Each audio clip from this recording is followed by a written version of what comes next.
Three, two, one. Assalamu alaikum wa rahmatullahi wa barakatuh. Welcome back to another session where we are learning about types of bonds.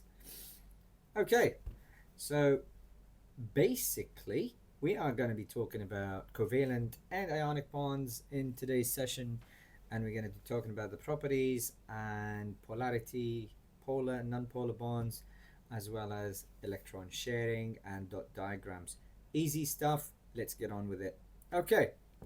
So, what do we mean by types of bonds? As I said, we are going to be talking about covalent bonds and ionic bonds. But before we begin, we need to talk about a few things. What do we mean by compounds, first of all? Because last time we explained what elements are. We talked about atoms, we talked about groups of elements, periods, the types of elements in the periodic table. We've got the alkali metals, the alkaline earth metals, all the way to halogens and noble gases and so on. But today we're going to be talking about compounds, primarily compounds. So what is a compound to begin with? Well, a compound is when we have two or more elements that are chemically bound together. So they're chemically bound together. Then it's not a mixture, they're not mixed together.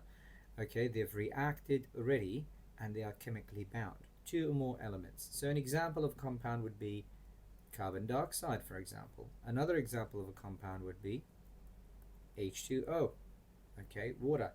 So both of these are covalent compounds, but we could also have ionic compounds, and you'll know what these mean in a minute, such as sodium chloride or lithium fluoride or magnesium oxide, or we could have calcium fluoride. All of these are compounds. We have two or more elements that are chemically bound together and they form a new substance. So that's the other thing I want you to know, is that compounds are new substances. It's a new substance that does not necessarily share the same properties as the elements that make it up. So if we look at sodium chloride, for example, sodium is a metal, chlorine is a gas, and yet sodium chloride is this crystals of white salt. Okay? So the compound does not necessarily share the same properties as the elements that make up the compound. Alright? It's a new substance. Right. So let's talk about ionic bonding. Well, before we talk about ionic bonding, we need to talk about this guy. What is an ion? Well, remember we talked about electrons, protons, and neutrons. So electrons are negative subatomic particles. Protons are positive subatomic particles, and then we've got neutrons, which are neutral. They don't have a charge. Now, once an atom loses or gains a neutron, it becomes an isotope. What if an atom loses or gains a proton? Well, it actually just changes its identity. So the ID of the element, the identity of the element, is the number of protons, the atomic number. The moment that changes is the moment you change the element itself. So, for example, if I add one atomic number, one proton, to lithium, okay, let's have a look. Where is my periodic table? Here we go. So what happens if I add, look over here on the periodic table. Okay, I want you to look over here for a sec. Look at lithium. If I add one atomic number to lithium, what's going to happen? What's going to happen is it's going to turn into beryllium. Okay, so it's going to turn into Be, from Li to Be. And what if I take away one proton from carbon? It'll be boron. Okay, so we can't really change the atomic number of an element without changing the element's identity, right? So then this brings us to the electrons. What happens if we change the number of electrons? Well, it turns out if we change the number of electrons of an element by adding electrons or taking away electrons, it becomes an ion. So if we add or take away electrons, mainly valence electrons, we change elements into ions. Okay? So an ion is a charged atom. That's basically what it is. I have to take this off now.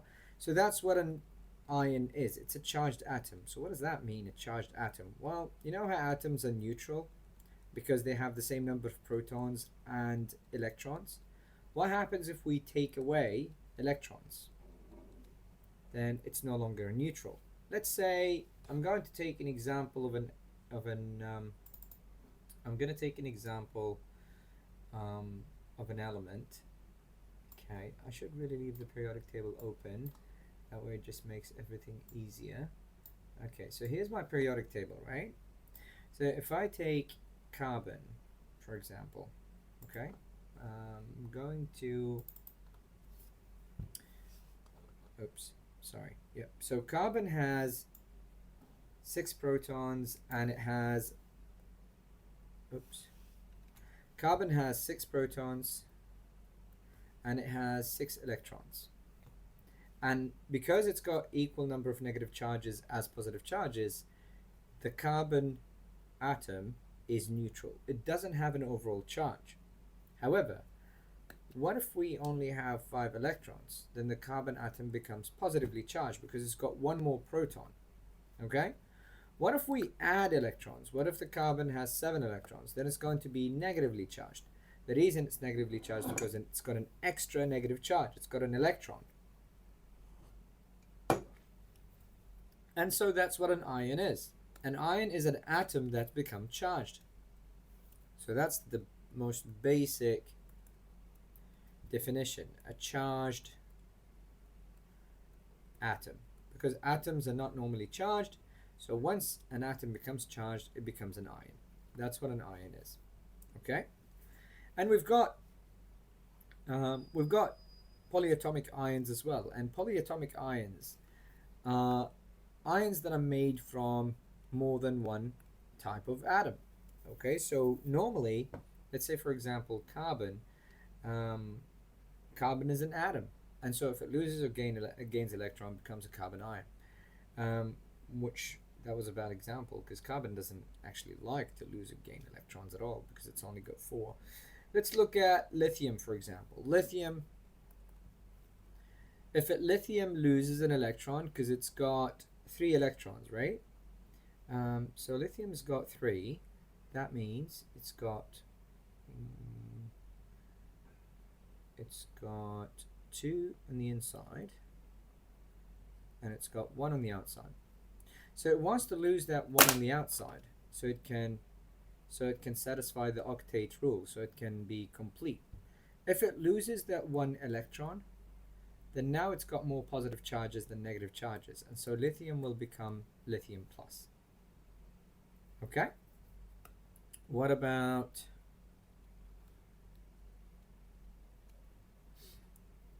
this business of polyatomic ions? Well, turns out, okay, if we read through this here,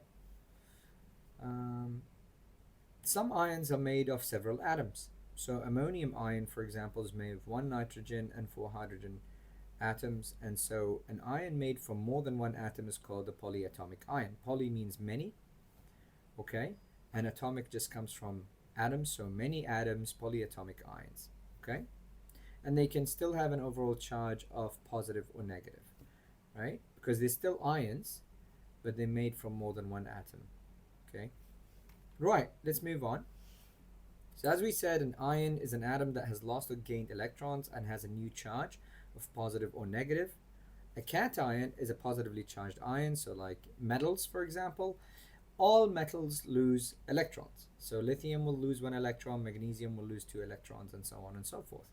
When an atom loses an electron, it becomes positively charged. Why is that? Because it lost a negative charge. That's all it means. The atom lost a negative charge, and so now it's positively charged. It's got more protons than electrons. Simple as that. Okay? What about an anion? What are anions? They are non-metals because they have gained electrons. So we've got metals over here. Metals lose electrons while non-metals gain electrons. Okay? Um, so why does an atom lose or gain electrons? Remember, it's to become more stable, okay, to have a complete outer shell. If we look at the periodic table once again, remember we talked about noble gases. So noble gases are group 8 of the periodic table, and they have complete outer shells. Helium has 2 electrons on the outside and only needs 2 in that first energy level. Neon has 8, argon has 8, and so forth. So they're all complete. They don't need anybody, right? Oops. They don't need anyone. However, if we look at group 7, the halogens, they're not happy. Why aren't they happy? Because they're in group 7. What does that mean, group 7? Group 7 means they have 7 valence electrons. They only have 7 valence electrons on the outside. And remember, in order to be stable, they need 8. So if I've got 7 electrons and I need 8 electrons instead of 7 electrons, but I only have 7, how many more do I need? I need 1 more. I need 1 more. And so once I get that electron, I become negatively charged, or I become an anion. Okay, so nonmetals become anions because they gain electrons, they gain negative charges, while metals lose electrons, so they lose negative charges and they become positive, like lithium plus, like sodium plus, like magnesium 2 plus because it loses 2 electrons, calcium 2 plus loses 2 electrons, and so on and so forth. We'll do some examples, so don't worry about it too much. Okay? Ionic bonds form when atoms transfer electrons to become more stable. This forms an ionic compound. So sodium, for example, transfers one of its electrons to chlorine. Chlorine's happy because it wants an electron. It's a halogen. It's happy to take the electron. Sodium is happy to give up the electron. They're both happy because they both want complete outer shells. They both want to satisfy the octet rule. So now sodium will have 8 on the outside and chlorine will have 8 on the outside. So then what brings them together? Okay, if one of them gives an electron or gives up an electron and the other one decides to accept it, one of them donates an electron and the other one accepts the electron, then what's the problem then? Why are they like bonded together? Well, the reason why they bonded together is because suddenly sodium's become positively charged, right? So this little plus over here, that holds the key, and this negative. You see, sodium becomes positively charged because it lost a negative charge. It lost a negative charge, that makes it positively charged overall. Chlorine has gained a negative charge, so it became negatively charged. What's the big deal? Well, if you remember from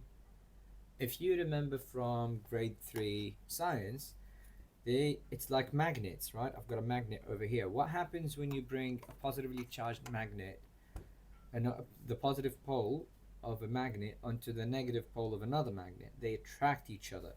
So this is exactly what happens over here. We've got a positive charge and we've got a negative charge.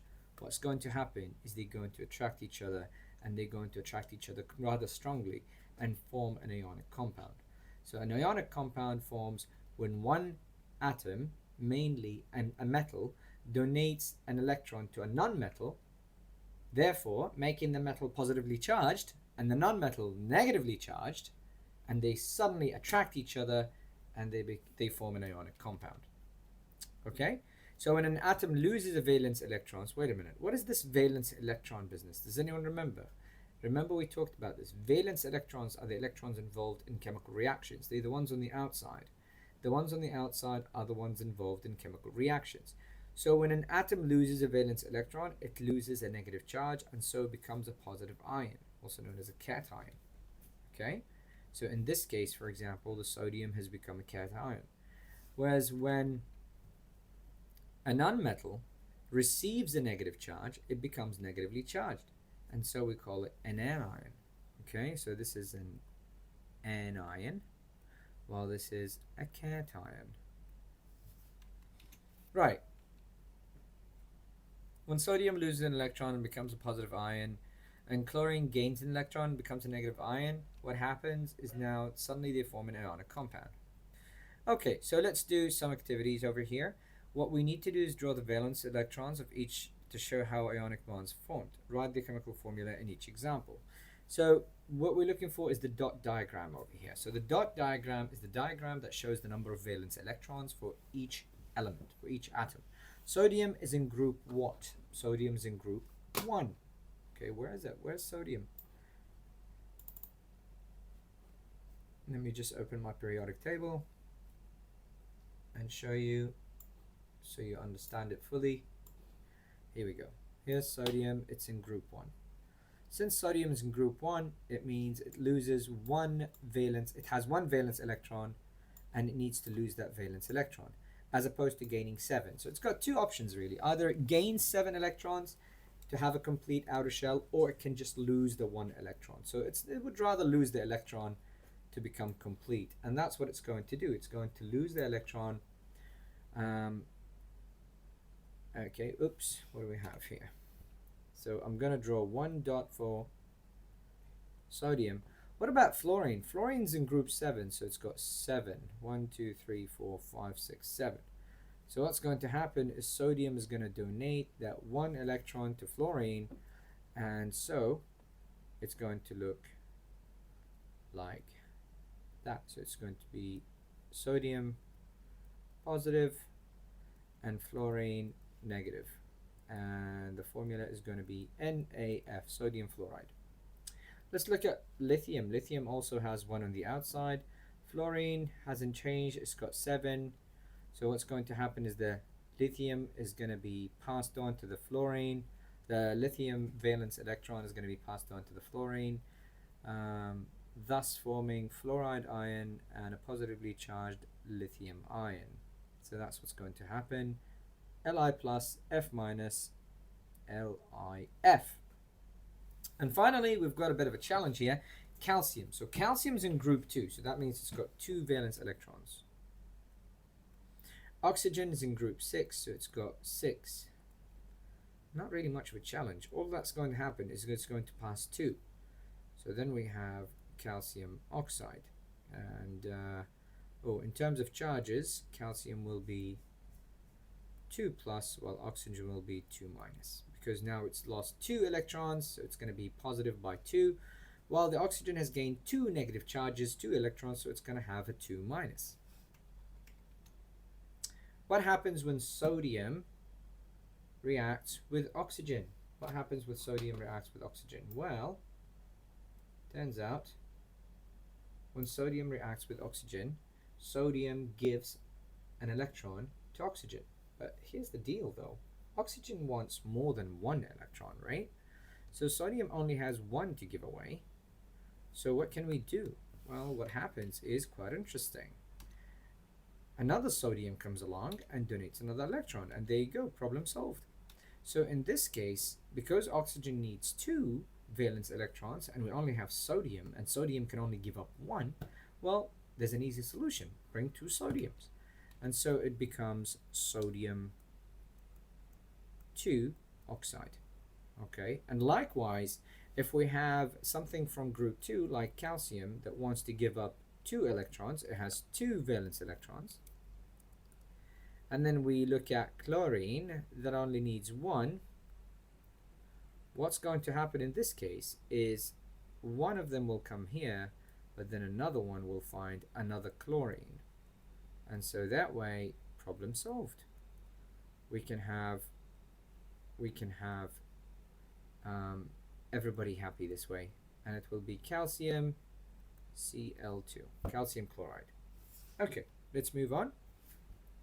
So as mentioned earlier, polyatomic ions are ions that are made of more than 1 atom. So examples of such ions are things like bicarbonate, things like nitrate, and things like carbonate, and so on and so forth. So how can we use them then? Well, you can use them the same exact way. You just treat them as one substance, one item on its own. How so? Well, let's have a look. If we go with lithium plus, so we need something with a minus charge to balance the lithium. Okay, so what's going to happen is if we go and look at nitrate, nitrate has a minus and lithium has a plus. So if we add them together, they will form lithium nitrate. Okay? Just like that. Read the statements and identify if they are true or false. Ionic bonds form between 2 nonmetals. That is false. That is in fact covalent bonds, not ionic bonds. Ionic bonds form between a nonmetal, and a metal. So they form between metals and nonmetals. Ionic bonds form when elements transfer electrons. Yes. So when a metal transfers an electron to a nonmetal, that's when ionic compounds form. Metals lose an electron, so they become negative ions. No, they lose electrons, so they become positive ions because they lost a negative charge, so they become positive ions. Okay, and here we have an example. So we've got sodium chloride. We've already explained that example. The sodium gives up a valence electron to the chlorine, and so it becomes sodium chloride, okay, which is normal everyday salt. So sodium is a metal, chlorine is a gas. Both are completely different elements. One is a metal, one is a non-metal. However, when they combine, they form a new substance, a new compound, sodium chloride, which once again has completely different properties to the elements that make it up, okay? And it's obviously made up of very strong bonds because ionic bonds are much stronger than covalent bonds, generally speaking.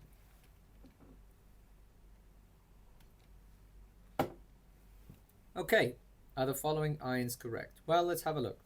Nitrogen is in group 5. So nitrogen does have 5 electrons. However, remember what I told you.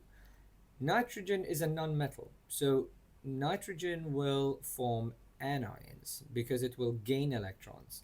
Remember, it's in group 5, so it's got 5 valence electrons. Now, is it going to be easier for nitrogen to gain 3 to satisfy the octet rule, or is it going to be easier to lose 5 to satisfy the octet rule? Now, it's got two options. Either it loses 5 or it gains 3. So because it's a nonmetal, and because it's got 5 already, it's going to be easier to gain 3. So once it gains 3, it's going to have a charge of N3+. Okay? Oh, whoops, sorry, N3-, or N-3, or N-3, or 3-. And that's because it's going to be easier to gain 3 electrons than it is to lose 5 electrons. Let's look at the next one. Fluorine -1, yep, or F-, also known as fluoride. Calcium -3, nope, it's calcium +2. Because of course it loses 2 negative charges. It's in the second group of the periodic table, group 2, the alkaline earth metal group. And so because it's in the alkaline earth metal group, it's going to be easier for it to, here we go, here's calcium.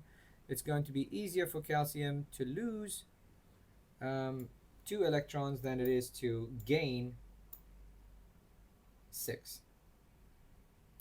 Okay, what's next? Magnesium +2, yep, that's correct. Okay, and here we are. We come now to another type of bonding. We talked about ionic bonding. Ionic bonding is, so these are chemical bonds we're talking about, chemical bonding. Okay, so chemical bonds or chemical compounds. So we're talking about compounds that form between different elements, and they can either be ionic or covalent. Ionic is between metal and non-metal, and it's about give and take. So one of them gives up an electron, and the other one takes an electron. Now we've got another one which is covalent, and covalent is only with non-metals only. And in this case, there's no giving and taking. In this case, it's a matter of sharing. And there is sharing of electrons. Okay? Now, how does that work? Well, I'll explain it in just a minute. So I'm going to take all of this off.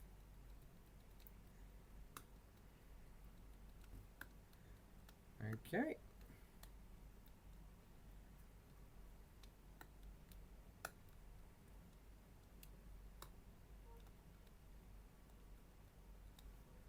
Here we go. Right. So let's say, for example, I've got fluorine. Now, fluorine is it's got 7 electrons on the outside, so it's got a dot diagram that looks like this. Okay, it's got 7 electrons on the outside. Now, remember, fluorine's a bit sad because it wants 8 electrons on the outside, right? Um, well, what's going to happen is fluorine is going to look around and see if there is a sodium or a lithium or a magnesium or any type of metal that's going to give it an electron. But if there isn't any, it's going to go and find another fluorine. And it's going to go, you know what? I need an electron, and so do you. I need an electron, and so do you. So how about we share 1 electron each? And this is what happens. If they both decide to share an electron, this is what happens. They can both feel like they've got 8 electrons between them. Because they're sharing 1 electron each, look at this. This one suddenly has 8, and this one suddenly has 8 as well. So this is what we call a covalent bond, right? So a covalent bond happens when two atoms share electrons, or two nonmetals share electrons between them, and therefore they also satisfy the octet rule, right? So let's have a look at a few examples. So a chemical bond formed when two atoms share electrons is called a covalent bond. Covalent bonds usually form between two nonmetals. So here's fluorine, and here's another fluorine, and then once they share the 1 electron each, they suddenly have what appears to be 8 electrons around them. Okay, let's keep going. Okay, look at the covalent compounds below. What's the difference between them? So we've got hydrogen, and once again, hydrogen is in group 1 of the periodic table. As you can see, it is in group 1 of the periodic table. And because hydrogen is in group 1 of the periodic table right here, it has 1 valence electron, and so it shares 1 electron with another hydrogen. Okay, so it finds another hydrogen to share 1 electron with. And we've got oxygen. Oxygen is in group 6 of the periodic table. Okay, so it's got 6 valence electrons. Now it wants 8, so it wants another 2. So that means it's going to have to share 2, and in order to get another 2 from another oxygen as well. So that's what's going to happen, and then suddenly it's got 8, okay, and this one as well has 8, and so they're both happy. This one we write as H2, that's the hydrogen molecule. This one we write as O2, and that is the oxygen molecule. Now this one here is a single bond, a single covalent bond. This is called a single covalent bond. Single covalent bond. Okay, this one here is called a double covalent bond. The oxygen one is a double covalent bond. Okay, this is double covalent bond, while the nitrogen, because it shares 3 electrons each, okay, so that means a total of 6, it's going to be triple bond, a triple covalent bond. And the molecule looks like this, N2. Single bond, double bond, triple covalent bond. Okay, draw the dot diagram for the following covalent compounds. Find the chemical symbol. So I'm going to let you do the first 2 on your own. I'm going to do carbon dioxide though. I'll do that one. Let's have a look. We've got 1 oxygen, 1, 2, 3, 4, 5, 6. We've got carbon, which has 1, 2, 3, 4, and then we've got another oxygen that has 1, 2, 3, 4, 5, 6. So carbon wants another 4, while oxygen only wants 2 each. So what's going to happen is the carbon is going to share 2 with either oxygen, while the oxygen is going to share 2 with the carbon. And this is what's going to happen, is that now this is happy, the oxygen has 8, this oxygen also has 8, and this carbon has 8, which makes everybody happy. Okay, and I'll let you think about the rest of those.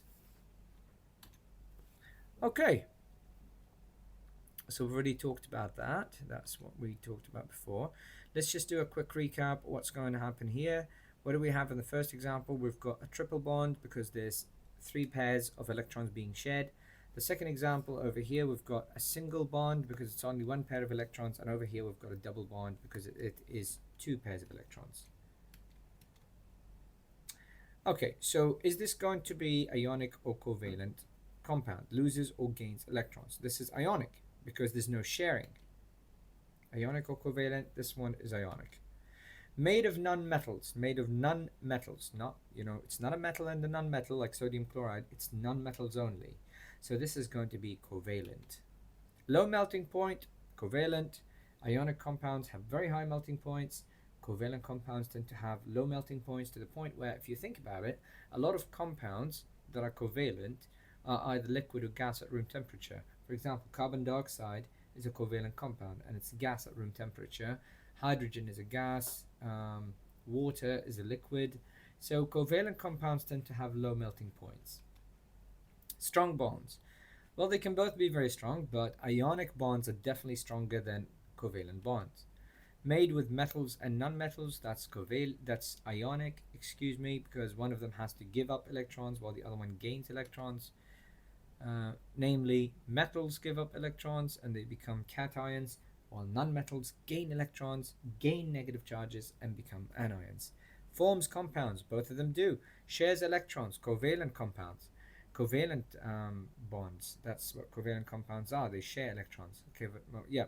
Conducts electricity when dissolved in water. So I haven't explained that one really. However, if you were to just use sort of common sense, metals conduct electricity, and which one has metals in it? Ionic compounds.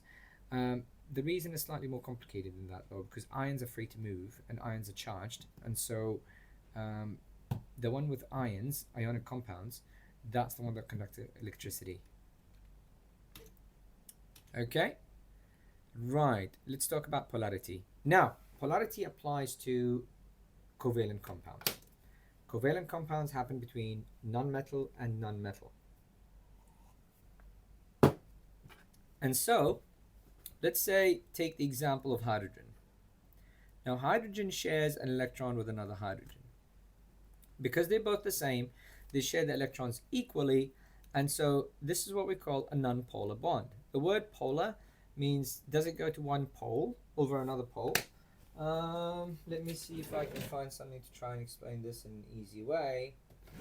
So I've got a battery over here, and the batteries have poles.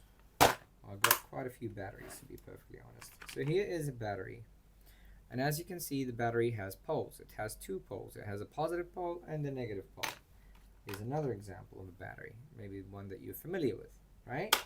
So negative and positive, and I like this one the most because it's got like clearly labeled positive and negative poles. So that's the positive pole over here, and that's the negative pole over here. Right, so poles, and then of course the Earth has poles. We've got the North Pole and the South Pole.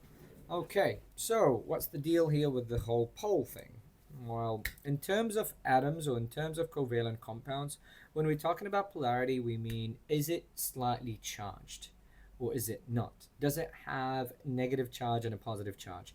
Does it have 2 different distinct poles where one is slightly negative and one is slightly positive? Well, that's what we're talking about here. And so the situation is such that if the 2 elements or if the 2 atoms are exactly the same, then there is no stronger pull from one than the other, and so it is non-polar. So in this case, it is non-polar. What about in this case over here? This case over here, we've got hydrogen sharing an electron with chlorine. Okay, and they're both happy, but let's be honest. One of them is probably pulling a bit harder than the other. Right, and which one is pulling harder? Well, it turns out the chlorine is pulling harder. Okay, and so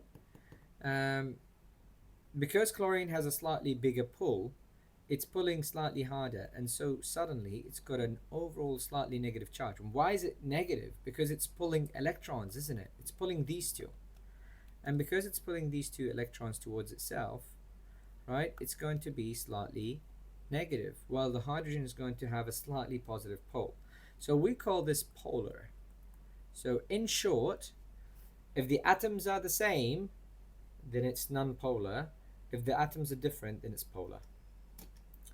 In covalent molecules, electrons can be shared equally, right, as in the case here, both of them are happy, and that's what we call nonpolar. And then, or it can be shared unequally, and that's what we call polar, okay? And in terms of polar, one of them is pulling stronger than the other. Okay, and so that's what we're talking about. Let's just jump to the examples. In polar molecules, electrons are pulled closer to atoms with a stronger pull. So for example, fluorine has a stronger pull than hydrogen, and so fluorine becomes slightly negatively charged while hydrogen becomes slightly positively charged. Now if you're wondering about this symbol that I drew, that's the symbol used to explain polarity. So it's like an S, or like a snake that sort of kind of coils back on itself. So it's not really an S, it's an S that has a bit of a tail at the back, and so you can put negative or positive on there. Okay, this makes the stronger atom slightly negative while the weaker atom slightly positive. And so did you see what just happened there? They move towards the fluorine. Okay, right, so identify the molecule below. Is it polar or non-polar? Well, it's obviously polar because they're different, and the chlorine has a stronger pull, and so it's going to be polar. So that's what's going to happen over here. It's a single bond, a single covalent bond, okay, between hydrogen, a nonmetal, and chlorine, a nonmetal.